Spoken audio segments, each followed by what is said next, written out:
હવે આગળ આપણે એક જે દાખલાની અંદર હવાલાઓ આવે છે તેમાંના અમુક દાખલાઓ છે કે જે આપણને દાખલાની અંદર હવાલા તરીકે ઉપયોગ આવે છે અને જેના વગર આપણો દાખલો છે અધૂરો રહે છે અથવા દાખલો પૂરો નથી થતો, બાકીની વસ્તુ આવડતું હોય આપણને આ ન આવડતું હોય એટલે દાખલાનો જવાબ નથી આવતો અને પૂરા માર્ક ન આવે. એના માટે આવા મુદ્દાઓ છે જોઈ લઈએ થોડા. આપણે એક્ઝામ્પલ 16 છે એ જોઈ લઈએ. તો એમાં શું કીધું છે, A, B અને C સરખી છે લખવાનું સામ વેચી લેતા એક પેઢીના ભાગીદારો છે, જેમાં તારીખ 1/4/2014 ના રોજ એ નિવૃત્ત થાય છે. બરાબર.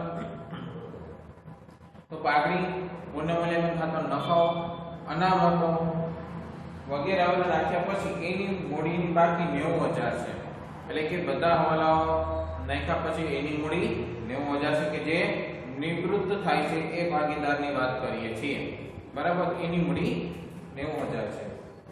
પછી એને ચૂકવવાપાત્ર રકમ 3 સરખા વાર્ષિક હપ્તામાં 10% વાર્ષિક વ્યાજ સહિત ચૂકવવાની છે. બરાબર. એને ચૂકવવાપાત્ર રકમ 10% વ્યાજ અને 3 સરખા વાર્ષિક હપ્તામાં ચૂકવવાની છે. એની લોનનું ખાતું પૂરેપૂરું ચૂકતે થાય ત્યાં સુધીનું તૈયાર કરવાનું છે. ખાતું છે પૂરેપૂરું ચૂકતે થઈ જવું જોઈએ. અને હિસાબી વર્ષ 31 માર્ચના રોજ પૂરું થાય છે. તો અહીંયા શું કરશો આપણે, તો લોન ખાતું બનાવવાનો છે. લોન ખાતાવાળા દાખલાઓ છે અગાઉ પૂછાયેલા છે. બરાબર. એટલે ધ્યાન રાખજો કે આપણને એના વિષયનું પણ પૂછી શકે, લોન ખાતું પણ પૂછી શકાય છે. બરાબર. એટલે નાના દાખલાઓમાં આ દાખલા આવી શકે છે. હવે જો અહીંયા શું કીધું છે કે A, B અને C સરખા હિસ્સા અનુસાર વહેતા ભાગીદાર છે, એટલે કે 1/1/1 અને એ નિવૃત્ત થાય છે, જેને 90,000 આપણે આપવાના છે. બરાબર. હવે બીજું તો કે 90,000 ને 3 સરખા વાર્ષિક 10% વ્યાજ સહિત ખાસ કરીને 10% વ્યાજ આપવાનું છે. એટલે એને બાકીના છે એ 10% વ્યાજ એની લોન ખાતું પૂરેપૂરું ચૂકતે થઈ ત્યાં સુધીનું બનાવવાનું છે. એટલે સૌથી પહેલા શું કરવાનું છે, તો કે જે લોન છે એ 90,000 ની છે, એના પર 10% વ્યાજ એટલે પહેલા વર્ષે 9,000 રૂપિયા વ્યાજ થાય છે. એટલે કુલ પહેલા વર્ષે તેની પાસે 99,000 રૂપિયા બાકી રહે છે. એમાંથી હવે ગણતરીઓ આપણે સાથે જોઈ લેશું, એટલે કે કઈ રીતે ગણતરી કરવી. તો પહેલા લોન ખાતું બનાવી લઈએ, પછી એની ભેગી ગણતરી પણ જોતા જશું. બરાબર.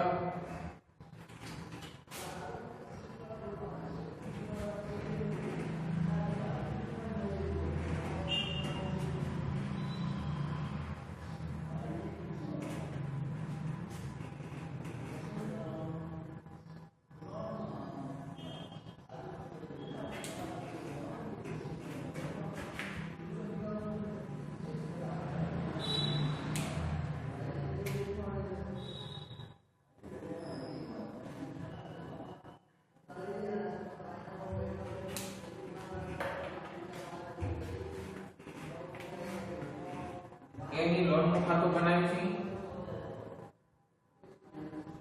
એની લોનનું ખાતું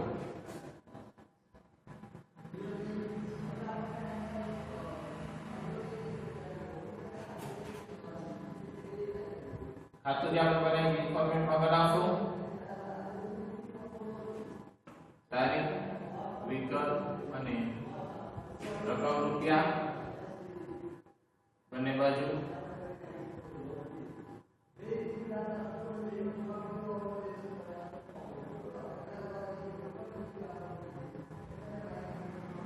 બરાબર.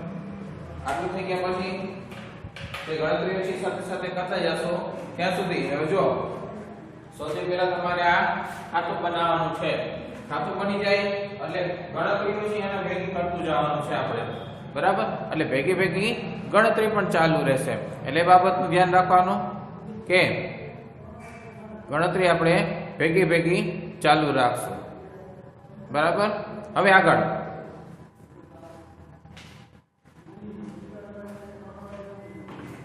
જો સૌથી પહેલું કામ કરવાનું છે કે બાકી લખવાનું. તારીખ 1/4/14 ના રોજ એની મૂડી ખાતાની બાકી 90,000 છે. બધા હવાલાઓ નાખ્યા પછી બરાબર આપણે જે દાખલામાં બતાવ્યું કે જે એની લોન કે બી ની લોન જે નિવૃત્ત થાય છે એની લોન ખાતે લખતા એ લોન ખાતું આ છે. બરાબર. જે ખાલી શબ્દ લખતા એ આપણું ખાતું છે. હવે 1/4/14 ના રોજ એની બાકી છે એટલે જમા બાકી હોય તો 1/4/14 એની બાકી કેટલી હતી? તારીખ 1/4/14 એની નિવૃત્ત જે બાકી થાય છે એના મૂડી ખાતે આવે એ નહીં મૂડી ખાતે એના મૂડી ખાતે કેટલી બાકી કીધી તો કે 90,000. હવે વર્ષ 31/3 ના રોજ પૂરું થાય છે તો અને કીધું છે શું કે 3 સરખા વાર્ષિક હપ્તામાં. એક વસ્તુ યાદ રાખવાની, 3 સરખા વાર્ષિક હપ્તામાં વાત કરી છે. એટલે કે હવે જો આ લોન છે 90,000 ની એ 3 સરખા વાર્ષિક હપ્તામાં એટલે કે 90,000 ભાગ્યા 3 એટલે કે 30,000 રૂપિયાનો હપ્તો થયો. આ હપ્તો થયો. બરાબર. એટલે 3 સરખા વાર્ષિક હપ્તામાં પહેલો હપ્તો 30,000 નો તો છે જ, બીજો હપ્તો પણ 30,000 નો અને ત્રીજો હપ્તો પણ 30,000. આ 3 સરખા વાર્ષિક હપ્તા થઈ ગયા 90,000 ના. બરાબર. એટલે આ 90,000 છે ને આપણે 3 સરખા વાર્ષિક હપ્તા એટલે 3 ભાગ પાડી દીધા. બરાબર. 3 ભાગ પાડ્યા કે જે સરખા વાર્ષિક હપ્તા છે એવું બતાવે છે. ત્યાર પછી હવે આપણે શું કરવાનું છે કે વર્ષ પૂરું થાય છે 31/3/15 ના રોજ. એટલે સૌથી પહેલું કામ શું થશે? એનું વ્યાજ લાગશે 10%. વ્યાજનો દર 10% કીધો છે. બરાબર. તો વ્યાજ એના ખાતે જમા આવશે અને એના માટે તો આવક જ છે. તો 31/3/15 શું છે તો કે વ્યાજ છે તો વ્યાજ ખાતે લખવાના. વ્યાજ ખાતે કેટલા રૂપિયા તો કે જો અહીંની ગણતરી આપીએ. પહેલું જ વર્ષ છે જે તો 90,000 10% વ્યાજ ગણવાનું છે એટલે કે 9,000 એટલે પહેલા વર્ષે આપણી કુલ રકમ થાય 99,000. બરાબર. વ્યાજ 9,000 મૂળ 90,000 એટલે 99,000 થયા તો 10% વ્યાજ નાખી 9,000. પહેલું વર્ષ પૂરું થાય એટલે પહેલો હપ્તો દેવાનો છે. બરાબર. હપ્તો કેવી રીતે દેશું તો કે હપ્તો પ્લસ વ્યાજ તો જ હપ્તો કહેવાય ને. પહેલું વર્ષ પૂરું થાય એટલે આ હપ્તો અને પ્લસ આ વ્યાજ આપવાનું છે એટલે 30,000 પ્લસ આ હપ્તાનું વ્યાજ એટલે કે 9,000 આ વ્યાજ એટલે ટોટલ 39,000 પહેલા હપ્તામાં આપવાના છે વ્યાજ સાથે. બરાબર. 39,000 વ્યાજ સાથે આપવાના છે. એટલે હવે જો અહીંયા હપ્તો કેટલાનો થયો 39,000 એટલે હવે કેટલા બચે છે 60,000. બરાબર. આ આટલા વર્ષને પહેલા વર્ષને અંતે બચે છે. તો આપણે અહીં હપ્તો કેટલાનો થયો છે જો 39,000 નો છે અને ચૂકવતા હોય તો એની ઉધાર બાજુ થાય. જ્યારે આપણે એને આપીએ છીએ ત્યાં જમા બાજુ છે તો એટલે કે એના જ્યારે એ પેઢીને આપે છે જમા બાજુ છે. પેઢી એને આપે છે તો એની ઉધાર બાજુ આવે મૂડી ખાતું છે આ સમજી લેવાનું. 1% વિગતો. હવે જો અહીંયા 31/3/15 તો અહીંયા શું કરવાનું છે તો સૌથી પહેલા તમારે શું હોય હપ્તો કેટલાનો છે તો હપ્તો 39,000 છે. અહીંયા જો 30 + 9 એટલે 39,000 નો હપ્તો છે. અહીં હપ્તો 39,000 નો. બરાબર. હવે જે ગણતરીમાં ખાસ ધ્યાન દેવાનું છે, દરેક વખતે ગણતરી બરાબર થવી જોઈએ તો જ તમે એ ક્લિયર કરી શકશો કે કેટલો હપ્તો આવે છે. બરાબર. તો ગણતરીઓ ખાસ જોવાની છે. હવે પહેલું વર્ષ થયું આપણે ખાતું બંધ કરવાનું થાય. બરાબર. ખાતું બંધ કરીએ એટલે શું થશે? પહેલા વર્ષે ખાતું બંધ કરી જો એકની અંદર આપણે બધા ખાતા આવી જાય છે. 3 વર્ષનું આપણે એકની અંદર જ ખાતું લઈ લઈશું. આપણે અલગ અલગ ખાતું ન બનાવો. બરાબર. સરવાળો 99,000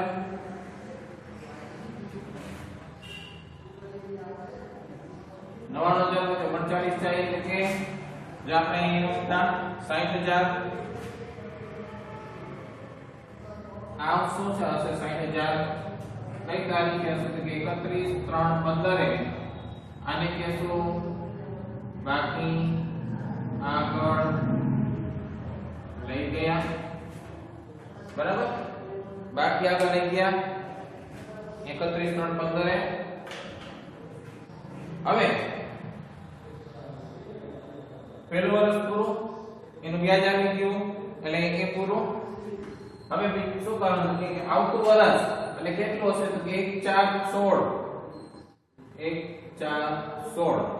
અહીંયા આપણે કહેશું બાકી આગળ લાવ્યા.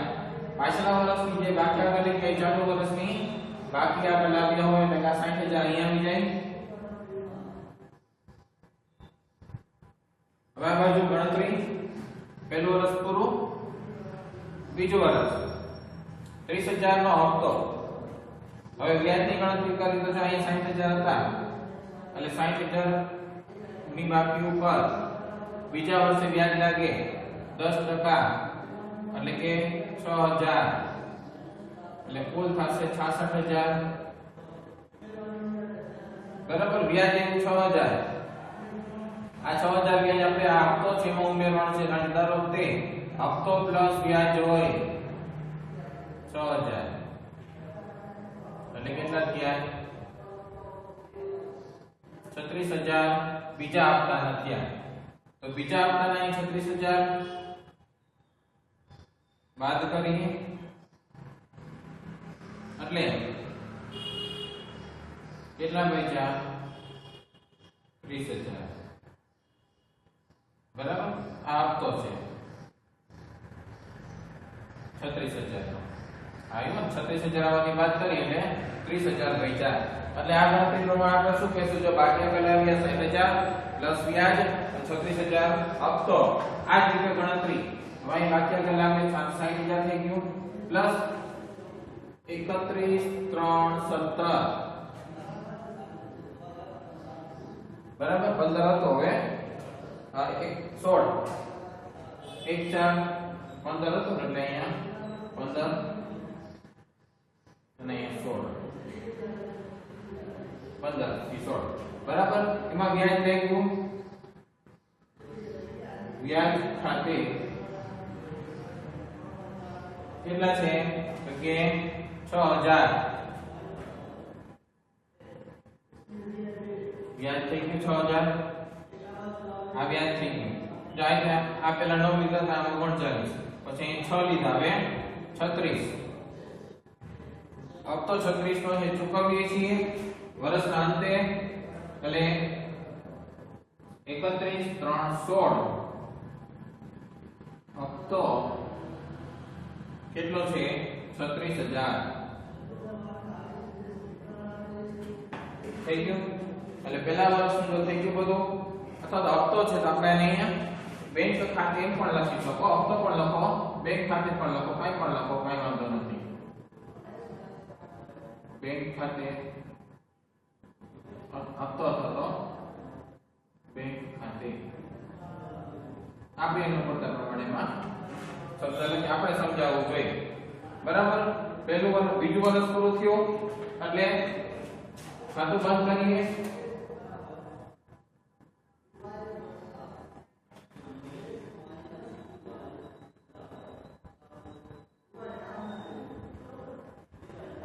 ખાતું બંધ કરીએ એટલે પહેલા આ બાજુનો સરવાળો કરશું. જમા બાજુનો કેટલો થાય છે? 66,000.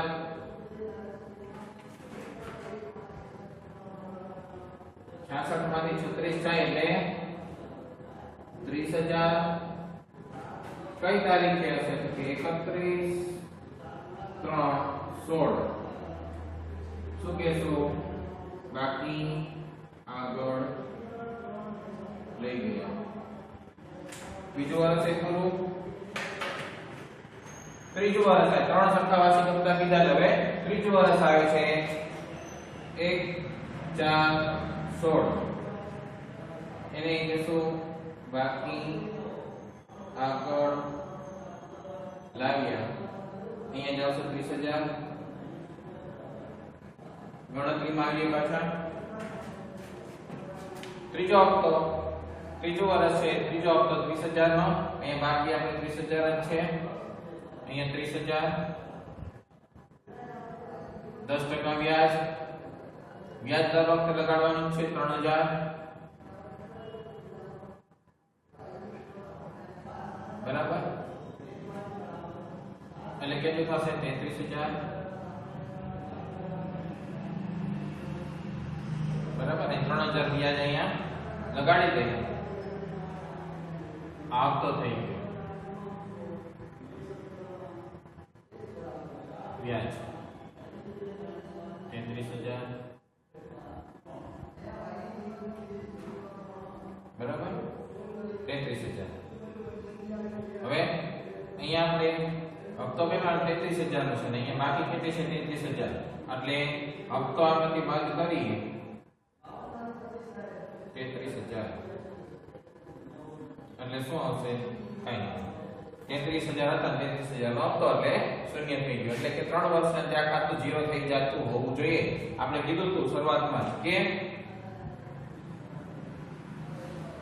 જ્યાં સુધી એનું ખાતું પૂરું ન થાય, એટલે એવું કીધું કે એની લોનનું ખાતું પૂરેપૂરું ચૂકતે ન થાય ત્યાં સુધીનું તૈયાર ત્રણ છે.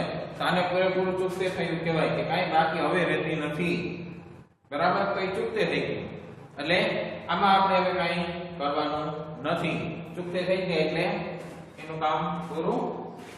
ચલો ત્યાર પછી વ્યાજ ખાતે 31/3/17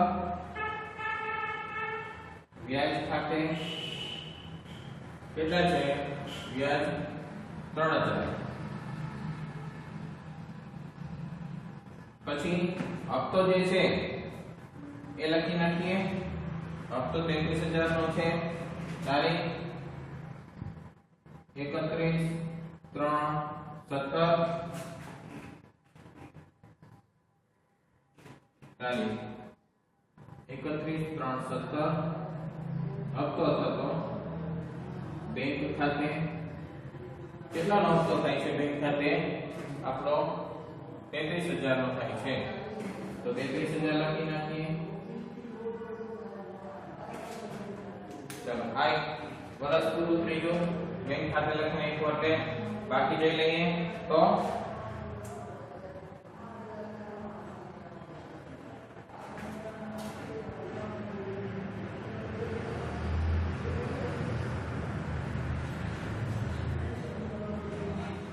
કેટલા થાય છે? આ બાજુ 33,000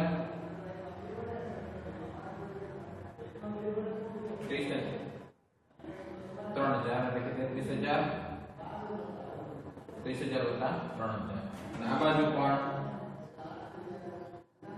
33,000. તો બે બાજુ સરવાળો સરખો થઈ ગયો. હવે કઈ બાકી આપણે લાગ્યા આવું આવશે નહીં. એટલે અહીંયા આ ખાતું પૂરું થઈ જાય. બરાબર. એટલે અહીંયા એને જે રકમ આપવાની હતી અપાઈ ગઈ અને વ્યાજ સાથે. બરાબર.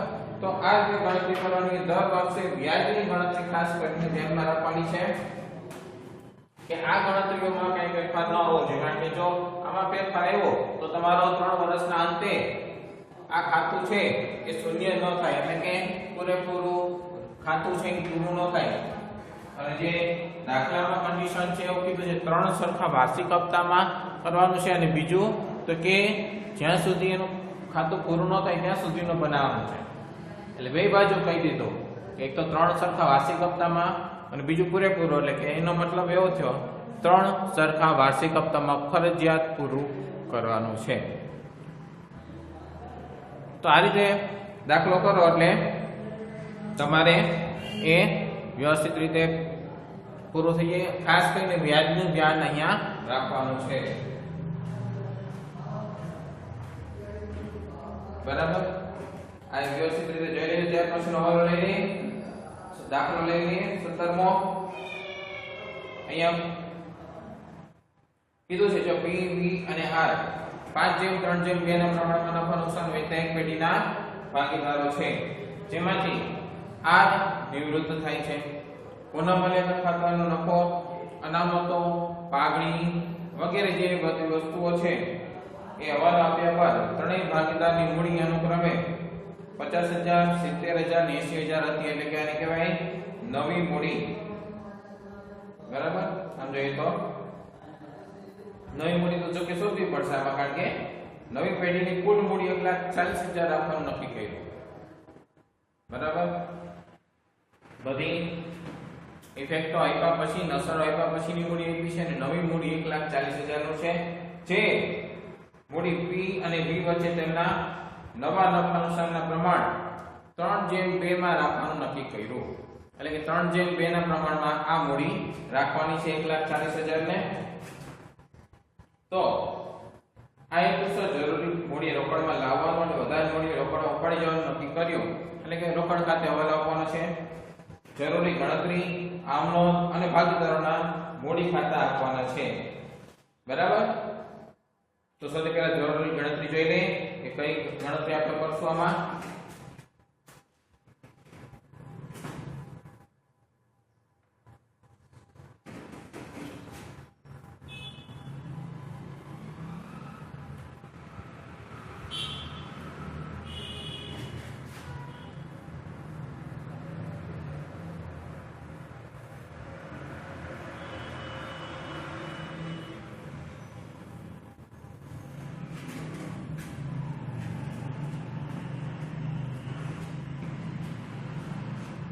સત્તરમો દાખલો.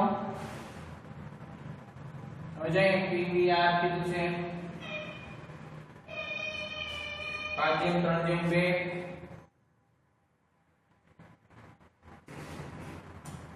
જેમાં R નિવૃત્ત થાય છે.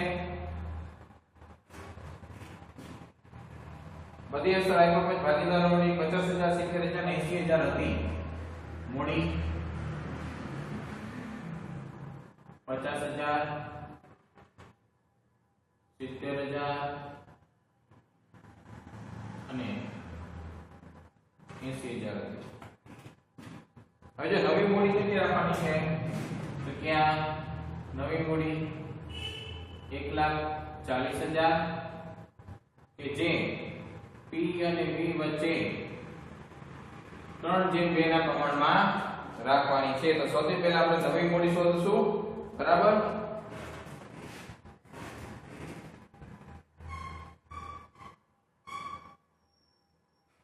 આ નિવૃત્ત થાય છે એટલે P ની નવી મૂડી, P કુલ મૂડી 1,40,000, જેમાં P નો ભાગ કેટલો છે તો કે નવું પ્રમાણ કેટલું છે 3:2 છે, એટલે કે 3/5 P નો ભાગ થઈ ગયો. બરાબર,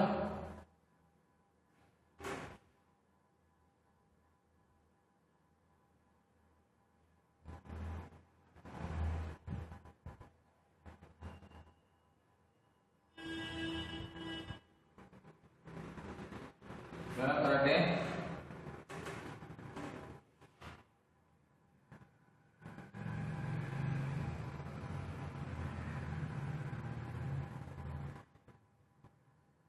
84,000 P ની નવી મૂડી અને V ની નવી મૂડી 1,40,000 ગુણ્યા 2/5 એટલે કે 56,000.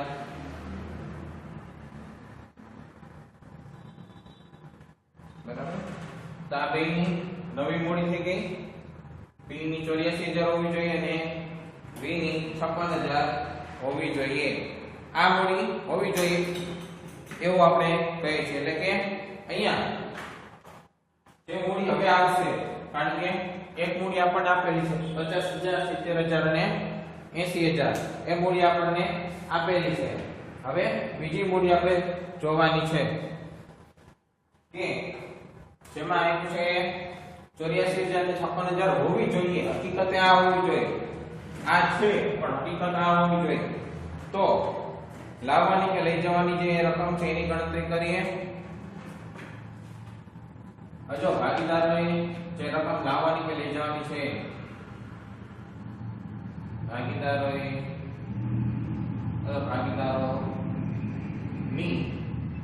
રોકડ ટૂંકમાં લખી, ભાગીદારોની રોકડ લાવવાની કે લઈ જવાની જે પણ હોય, બરાબર. તો જો અહીં આપણે કોષ્ટક સ્વરૂપે લખી શકીએ.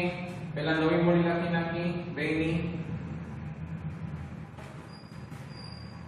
A અને B અને P અને B.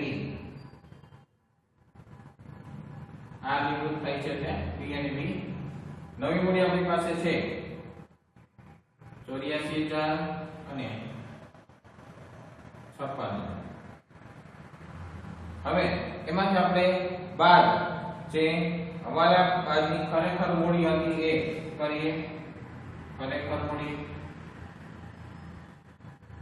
આટલી હોવી જોઈએ. હતી કેટલી ખરેખર? આ નિવૃત્ત થાય છે એટલે 50,000 ને 70,000 હતી. 50,000 અને 70,000, બરાબર. 50,000 હતી અને 70,000. તો હવે થાય છે શું? તો 50 માંથી બાદ કરીએ એટલે 34,000 અને 56 માંથી 70 જાય એટલે માઈનસ 14,000. કારણ કે ઉપરની રકમ નાની છે, નીચેની મોટી છે એટલે માઈનસ 14,000. તો હવે જે આ પ્લસ 36,000 અને માઈનસ 14,000 આવ્યા એ શું છે? તો કે લાવવાની અથવા તો લઈ જવાની મૂડી. લાવવાની મૂડી. હવે જો અહીંયા લાવવાની મૂડી લખીએ તો જે પ્લસ માં છે એ લઈ આવશે અને માઈનસ માં છે એ લઈ જશે. તો આ શું થશે? પ્લસ માંથી મૂડી લાવશે અને માઈનસ વાળા લઈ જશે. શું કામ? તો કારણ કે જો નવી મૂડી છે કેટલાની? 84 ની હોવી જોઈએ. હતી કેટલી? 50 જ હતી. તો 84 તો કરવા જ પડશે. આ તો મૂડી રાખવાની છે, આ મૂડી હકીકતમાં રાખવાની છે જ્યારે હતી આ મૂડી એ સમયે, બરાબર. તો આ મૂડી રાખવા માટે 84 રાખવા માટે હતા કેટલા? 50. તો 34 લઈ આવશે તો 84 થશે. જ્યારે V ને શું હતો? તો કે 56,000 હતા. 56,000 મૂડી તરીકે રાખવાના હતા પણ એના હતા 70,000 અને રૂપિયા વધારે હતા. તો રૂપિયા વધારે છે તો એ રૂપિયા લઈ જશે, બરાબર. એટલે એ રૂપિયા ત્યાંથી લઈ જશે. તો આપણે હવેની આમ નોંધ કરીએ, બરાબર. પેલા આટલું જોઈ લો, બરાબર. આના પછી હવે એની આમ નોંધ જોઈ લઈએ.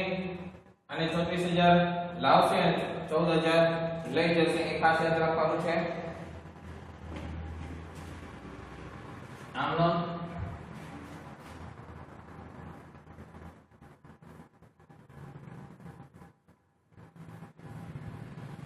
હવે આમ નોંધમાં શું કરશો? તો કે જે પેલા રોકડ ખાતે જ આપણે આમ નોંધ લખવાની છે. એટલે કે પહેલી આમ નોંધ છે એ રોકડ ખાતે ઉધાર પે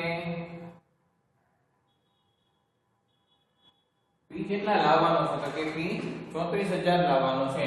રોકડ ખાતે ઉધાર, કારણ કે રૂપિયા આવશે ને, લઈ આવશે એટલે રોકડ આવશે. આવે તો ઉધાર. તે આપના ખાતે જમા તે કોણ છે?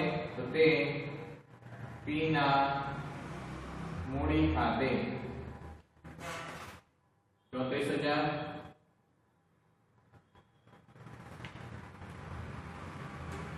આ પહેલી આપનો. બીજી તો કે અને બીજું શું હતું? કે V રૂપિયા લઈ જશે તો લેનાર ખાતે ઉધાર એટલે કે v ના મૂડી ખાતે ઉધાર કેટલા હતા 14000 એને આપણે રૂપિયા આપવાના છે ધંધામાંથી રૂપિયા જાય છે તો જમા એટલે તે રોકડ ખાતે 14000 કારણ કે એને રૂપિયા આપણે આપવાના છે તો એ લઈ જશે આપશો એટલે તો લઈ જશે તો એના મૂડી ખાતે ઉધાર અને બીના મૂડી ખાતે ઉધાર અને રોકડ ધંધામાં જાય છે એટલે રોકડ ખાતે જમા તો બે આમનો દાખલા એની અંદર કરશું આપણે જો દાખલાની શરૂઆતમાં જ કીધું તો કે જરૂરી ગણતરીઓ કરો પછી આમ નોંધ કરો અને પછી ભાગીદારોના મૂડી ખાતા બનાવવાના છે એટલે એ બાબતનું ધ્યાન દઈએ કે મૂડી ખાતા પણ હજી બનાવવાના છે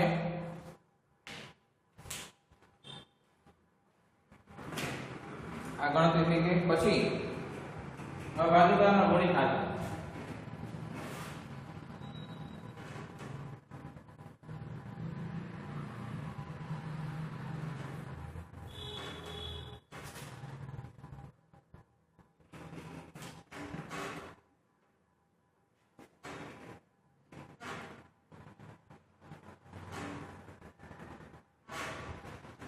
જે આપણે મૂડી ખાતા બનાવી છે એની રીતે તારીખનો કોઈ દેખાનું બનાવવા જરૂર નથી બરાબર એટલે સીધું વિગત ત્રણ ભાગીદાર P V અને R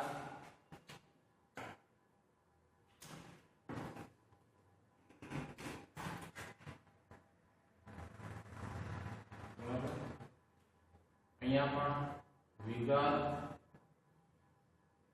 P V અને R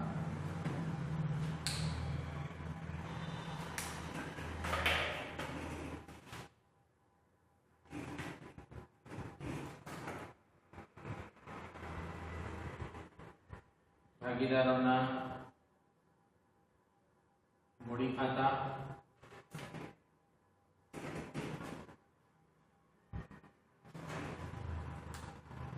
વિગત અને જે ભાગીદારો છે એના નામ P V R વિગત P પ્રથમ રૂપિયા લખો કૌંસમાં V રૂપિયા લખવાના V અને R હવે જો એમાં આપણે શરૂઆતની જે બાકી હતી તેને આપણે બાકી આગળ લાવ્યા તરીકે ગણતરી લઈ શકીએ છીએ જો શરૂઆતમાં કીધું હતું ને બાકી આગળ લાવ્યા 50000 70000 અને 80000 હતી 90000 હતી સોરી 80000 હતી તો 50000 70000 અને 80000 મૂડી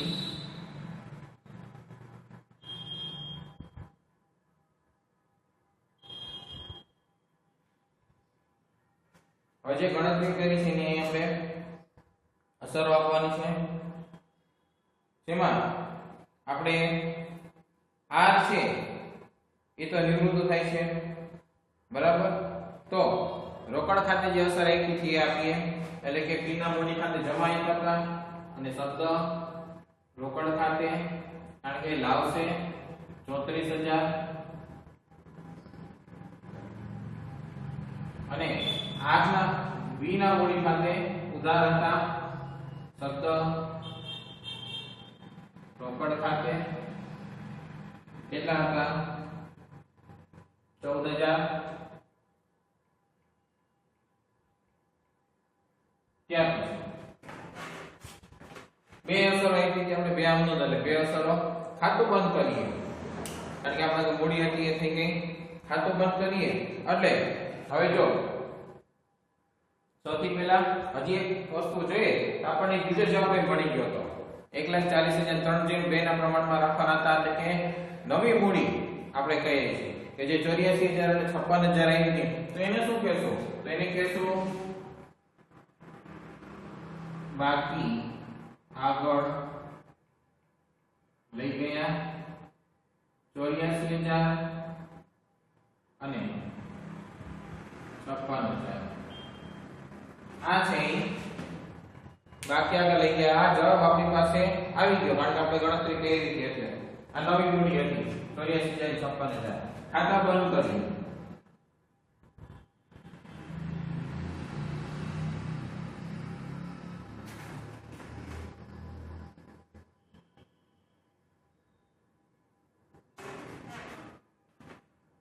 તો કેટલી રકમ આવે છે જોઈએ.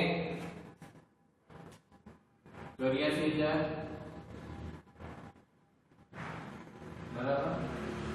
અહીંયા 70,000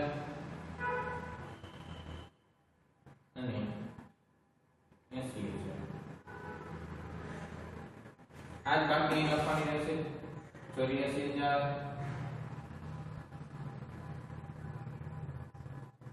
70,000 ને 80,000. તફાવત જોઈએ તો 84,000 છે તો 84,000 ને એવા ભાગ્યાકાર લઈ ગયા તરીકે અહીંયા b માં 70,000 છે તો 14,000 એને રૂપિયા આપી દીધા તો બાકીની મૂડી કેટલી હોય છે 56,000. નવી મૂડી આવી ગઈ 84,000 56,000. r માં 80,000 છે 80,000 હજી બાકી છે તો 80,000 નું શું કરશો તો કે આ 80,000 એને આપવાના છે r ને અને આ જે નિવૃત્ત થાય છે તો આ 80,000 છે એને શું કહેશો r ની લોન ખાતે. બરાબર.